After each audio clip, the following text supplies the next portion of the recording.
खुलुमबाय आंनि मुलुगनां बड' निउस चेनेल साफ्रोमबो नायगिरि बिथांमोननिसिम गोजोन फुंबिलिनि बयनिसिमबो गाहाम हामलायनाय जासिहरनाय जाबाय।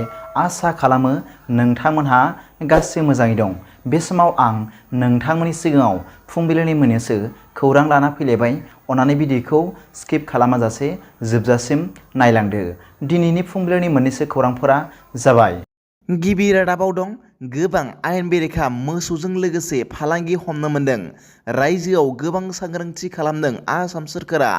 बे समावनो मोनसे इन्टेलनि सायाव खामानि मावनानै बशिष्ठ पुलिस स्टेशननि जराबाहाट अफिनि मोनसे एजिपिटि हानजाया मैया समबार फुङाव जराबाहाट लिंक रडआव मेघालयआव मा 35 गोथां मोसौफोरखौ दैथायहरनो नाजाबाय थानाय समाव गंसे ट्राक आरो गंसे स्कर्टिं कारखौ हमनो मोन्दों। लोगोसे फालांगिरि दायनिगिरि साबा दुथांफोरनि मुङा फारि आशराफुल हक 37 बोसोर बैसोनि, आब्दुल कादिर जिलानी 37 बोसोर, शाहिदुल रेहमान 24 बोसोर बैसोनि, लेतिफुल हक 27 बोसोर बैसोनि गासैबो गौरीपुरनि आरो आरिफुल इस्लाम 25 बोसोर बैसोखौ खानाय जादोंमोन होनना मिथिनो मोन्दों। दा बिसोरखौ आयेनारि राहा लाना सोंनाय फिननाय खालामगासिनो दं होनना मिथिनो मोन्दों। नैथि रादाबाव दं बिहाराव गोदानै दाजानाय NDA सरकारा समबारखालि महागठबन्धननि सोद्रोमाफोरजों वाकआउट जानायनि गेजेरावनो हादोरसा आयेन आफादाव फोथायनाय भटखौ देरहानो हायो। 243 गोख्रों आयेन आफादाव गासै 129 सोद्रोमाफोरा फोथायनाय थांखिनि फारसे भट होदोंमोन। जेब्ला भट होनाया जादोंमोन अब्ला लेङाइ बुंथिगिरि महेश्वर हाजारिया मासिआव दंमोन। संसदारि हाबानि मन्थ्रि बिजय कुमार चौधरीनि खावलायनायनि उनाव जायखौ गिबि मन्थ्रि नीतीश कुमारा हेफाजाब होदोंमोन। बे थांखिखौ खुगा भटनि गेजेरजों बारहोनायनि फोसावनायनि उनाव हजारिया हेडकाउन्ट खालामनो बिथोन होदोंमोन। कुमारा बावैसो महागठबन्धनखौ गारदोंमोन, जायनि गेजेराव आरजेडीआ मोनसे गाहाय बाहागोमोन आरो बिजेपिनि मददजों सोरखार दानो थाखाय NDA दोलोआव फैफिनोमोन होनना मिथिनो मोन्दों। थामथि रादाबाव दं मैया समबारनिफ्राय हायार सेकेन्डारि फरायसालिनि जोबथा आनजाद। रायजोआव आरोबाव सोंनाय बिलाइनि लिक जादों।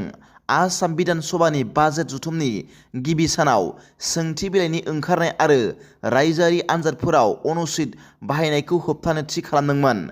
आसाम सोरखारा मोनसे गोख्रों सांग्रांथि फोसावदों जेन' जायफोर फरायसा एबा जायखिजाया साख्रिनि आनजादाव नकल लाना हमजायोब्ला 3 बोसोर जोबथेसालिनि साजा आरो गोबां रांनि जुरिमाना होनांगोन होनना गोख्रों सांग्रांथि फोसावदोंमोन। थिग बे समावनो HS थाखोनि जागायजेननाय इंराजि आयदानि इंराजि सोंथि बिलाइया गोसारदों बयनिबो आखायाव।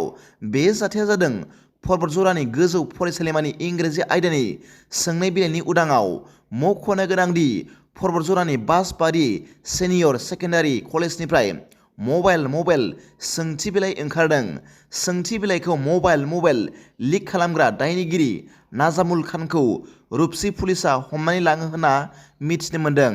नाथाय दा जाथायसालियाव पर्बतझरा रुपसि पुलिस बिफाना नुजाथिफैना दायनिगिरिखौ हमो आरो नायबिजिरनाय खामानिखौ आखायाव लायो होनना मिथिनो मोन्दों।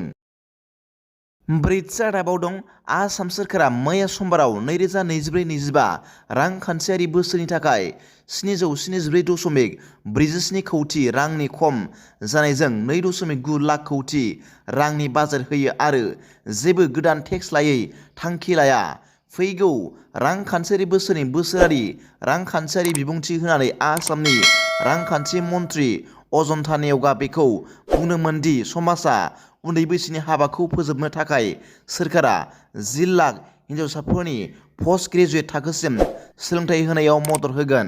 2024-25 मायथाइनि बाजेट अनुमान खालामनाया रायजोनि जुथाइ पुन्जिनि सिङाव 1,43,605.56 कौटि रां मोननायखौ दिन्थियो। पाब्लिक एकाउन्टनि सिङाव 1,44,550.8 कौटि रां आरो आक्सिमिता फान्डनि सिङाव 2,000 कौटि रां मोननायनि उनाव गासै रिसिप्टनि बिबाङा 2,90,155.65 कौटि रां जायो। नेउगा बुंदोंमोन दि बेनि बेरेखायै 2024-25 मायथाइयाव कनसलिडेटेड फान्डनिफ्राय गासै खरसाया 1,43,890.62 कौटि रां जागोन होनना साननाय जादों होनना मिथिनो मोन्दों। बाथ्रा रादाबाव दं गुबुन हादोराव दावबायनाय भारतारि नोगोरारिफोरनि थाखाय मोजां खौरां। मानोना गुबुन हादोराव दावबायग्रा भारतारिफोरा दानिफ्राय गोरलैयैनो रां होनो हागोन।